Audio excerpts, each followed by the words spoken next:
atibatike zvechopu-chopu. Gore rinera kudyiwa rinopisa. Chamisa sued over CCC finances. This is the current situation in Zimbabwean politics right now. My streets are kupisa. Kana uchingatosvika paCoolian TV, you know this is the right place. Kana tichida kuudzana nyaya takuda kutsemurana pafeya chapo chapo.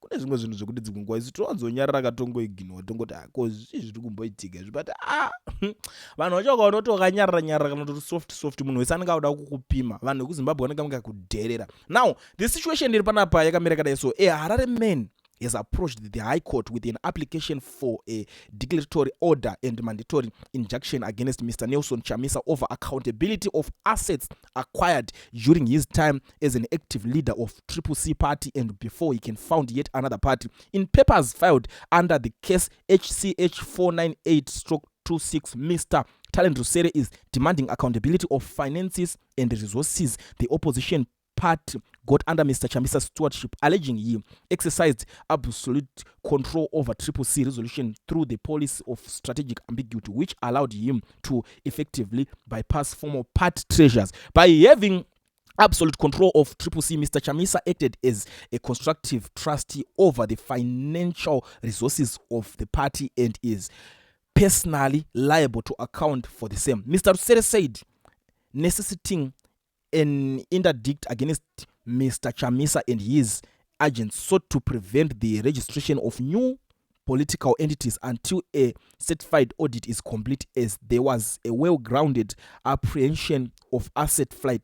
He added that he was demanding accountability over 122,000 that was raised through the GoFundMe crowdfunding platform to buy Mr. Chamisa a bulletproof car, a position that then CCC spokesperson Fadzema confirmed the party would uphold. This asset was purchased for the responded use as confirmed by his spokesperson in Annex B. The respondent failed to account for this asset is prima facie evidence of breach of trust. He is alleged both to account for all assets administered during his tenure. Mr. Rusere's application read, he accused Mr. Chamisa of trying to use agents of associate to register a new political entity with the Zimbabwe Electoral Commission to shield current assets from liabilities. Mr. Chamisa is expected to file his notice of opposition and opposing affidavits within 10 days, without which the matter will be dealt with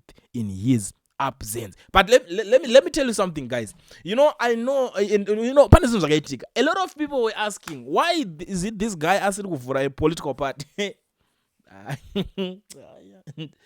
This I can it a political movement. Why?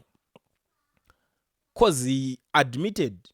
Could the first time chakafoira, second time chakafoira, third time chakafoira, this was allowed to get 4.